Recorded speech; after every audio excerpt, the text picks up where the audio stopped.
pagi Bapak dan Ibu Jemaat Gereja Baptis Depok yang berbahagia. Mari saat ini sebelum kita merenungkan kebenaran firman Tuhan, kita akan bersama-sama berdoa. Bapa di surga, kami bersyukur untuk berkat istirahat yang cukup.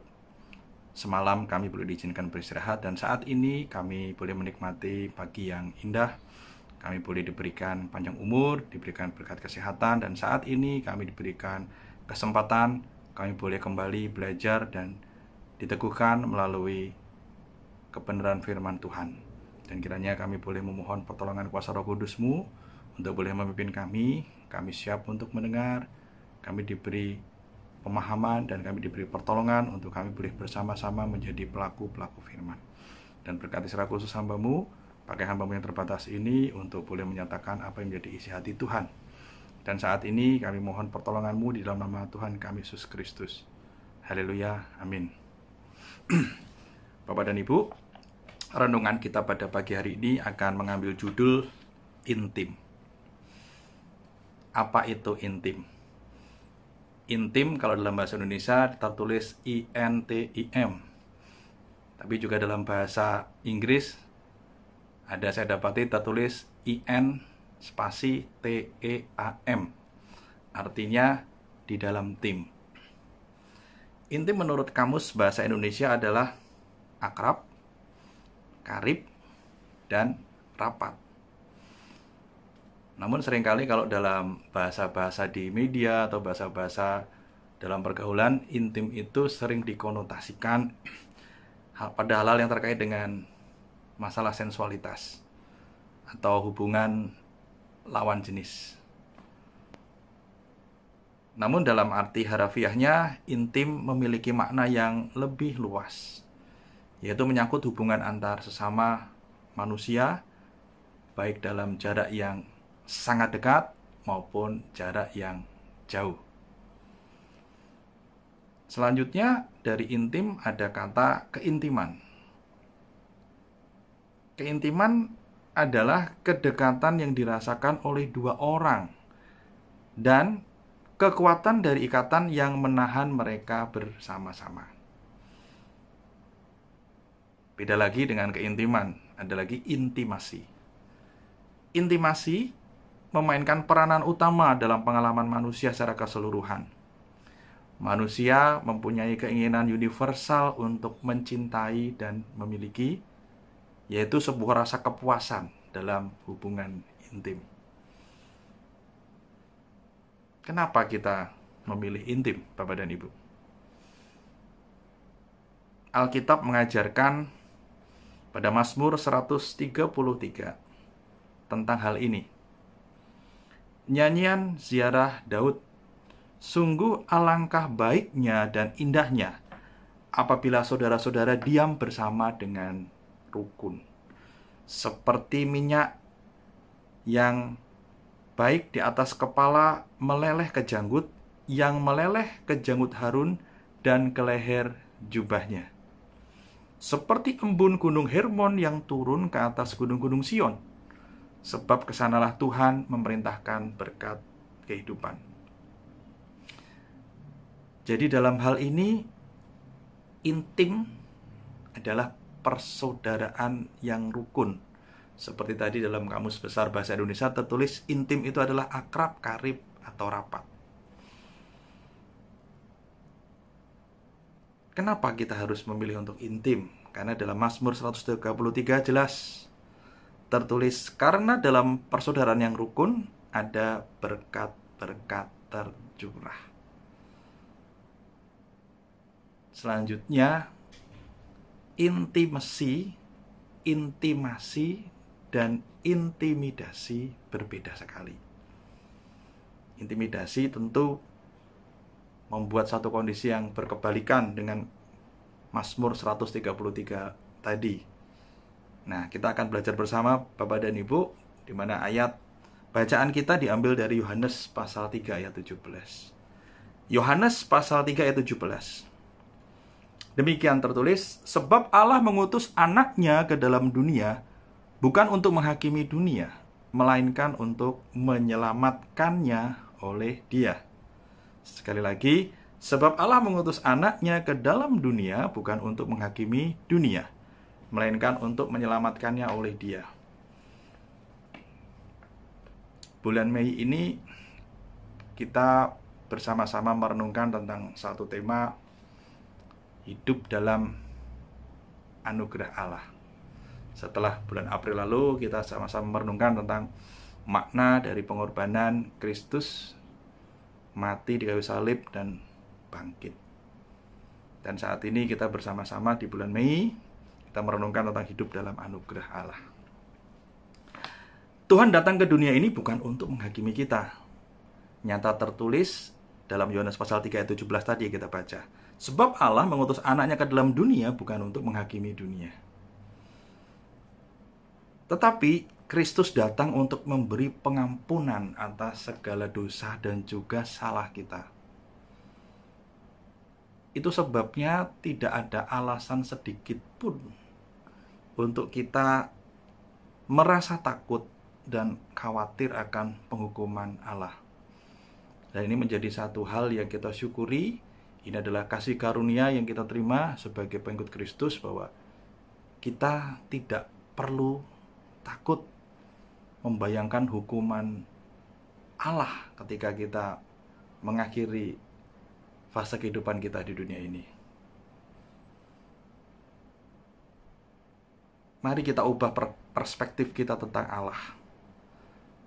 Beberapa agama menggambarkan atau melukiskan bahwa Allah adalah sebagai hakim yang menimbang, mengukur, dan menentukan salah dan benar kita. Sehingga bagi yang salahnya banyak, masuk ke penghukuman api neraka yang kekal. Dan yang timbangannya baik, lebih banyak akan masuk dalam surga. Namun bukan demikian yang diajarkan oleh Kristus sendiri. Berhentilah berpikir bahwa Allah itu seperti polisi lalu lintas yang senantiasa mengintai kesalahan kita, kemudian menilang dan menghukum. Allah berinisiatif untuk menjalin hubungan yang intim dengan kita, manusia yang masih dalam kondisi berdosa. Jadi Tuhan intim bukan karena kita nampak baik atau sudah baik, justru ketika kita masih berdosa.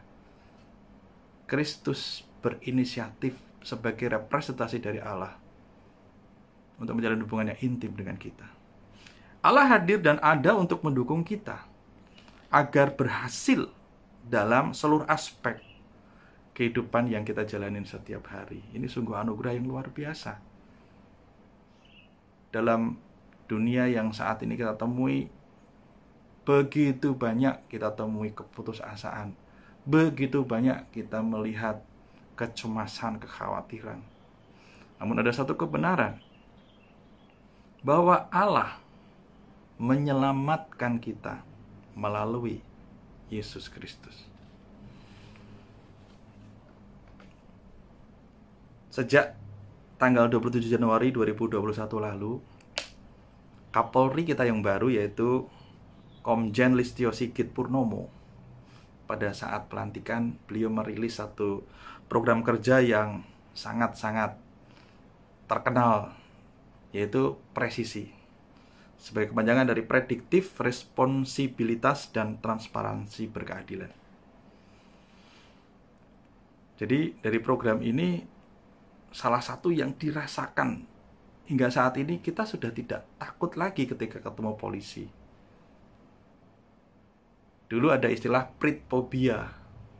Jadi kalau ada bunyi nyemprit, kita ketakutan. Apa salah saya? Apa salah saya gitu ya.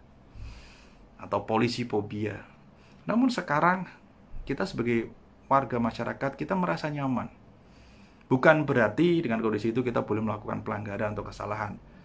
Karena kita diawasi oleh kamera-kamera etle. Jadi kamera-kamera yang difungsikan untuk merekam setiap kasus-kasus pelanggaran.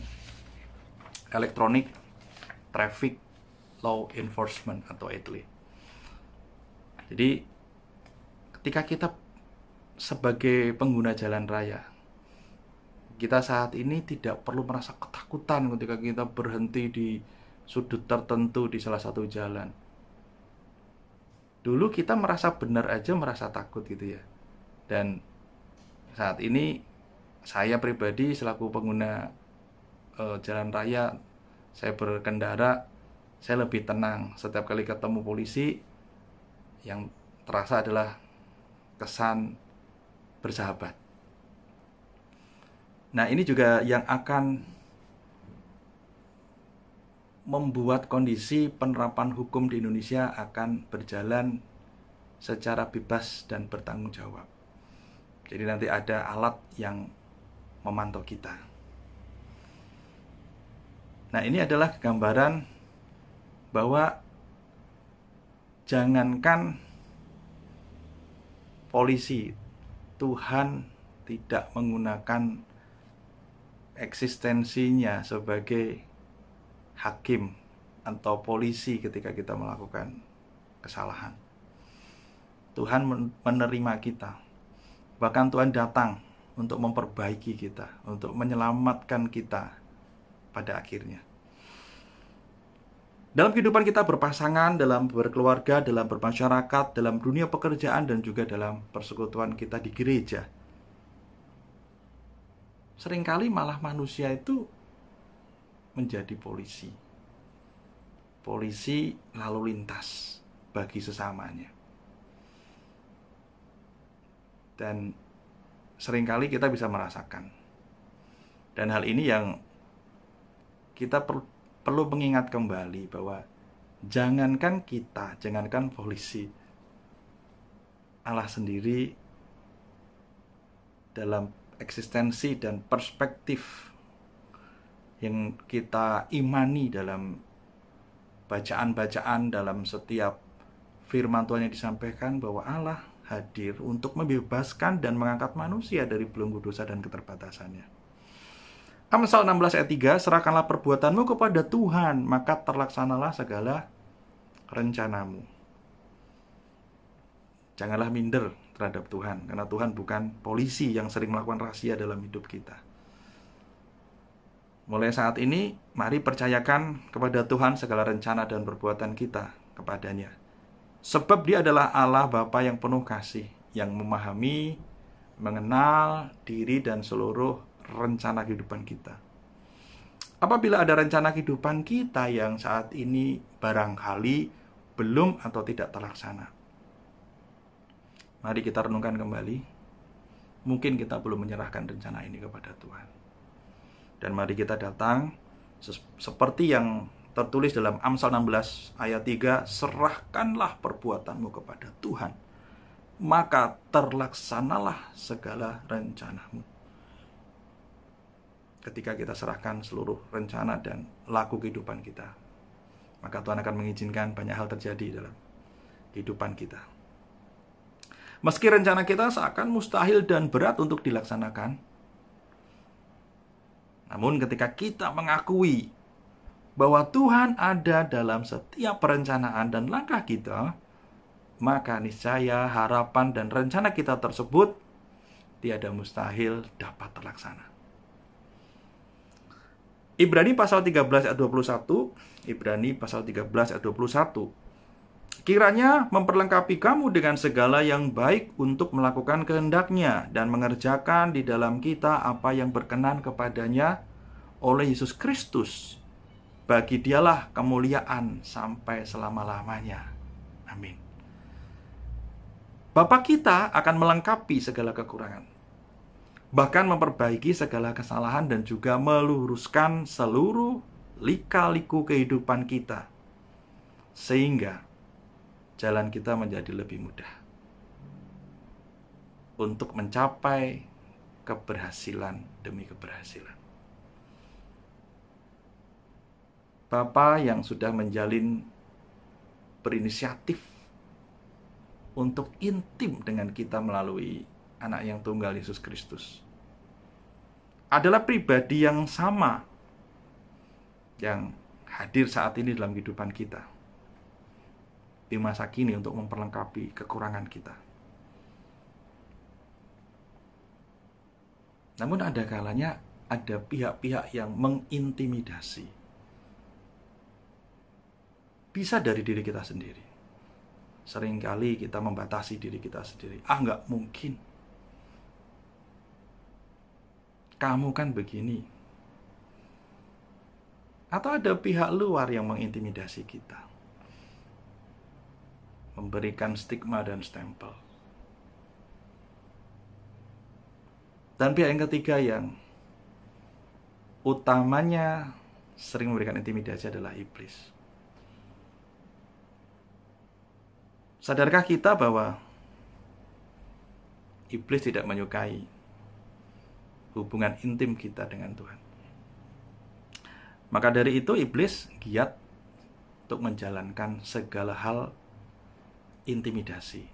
Baik dia bisa memakai pikiran kita sendiri untuk melawan diri kita yang merupakan gambaran dari citra Allah. Iblis bisa memakai orang-orang yang ada di sekeliling kita, bahkan yang tidak kita kenal sekalipun, untuk mengintimidasi kita. Dan bahkan iblis secara langsung hadir untuk mengintimidasi kita.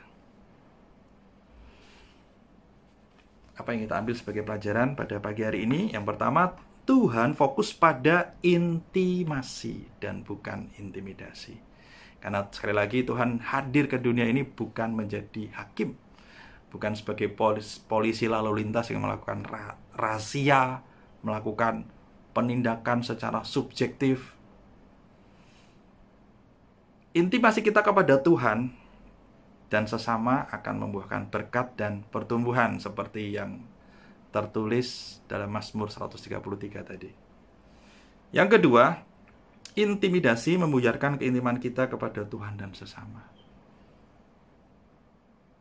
Mari kita berdoa ketika ada hal kita mendapatkan intimidasi baik dari diri kita sendiri, dari luar, dari orang lain, dan dari iblis sekalipun.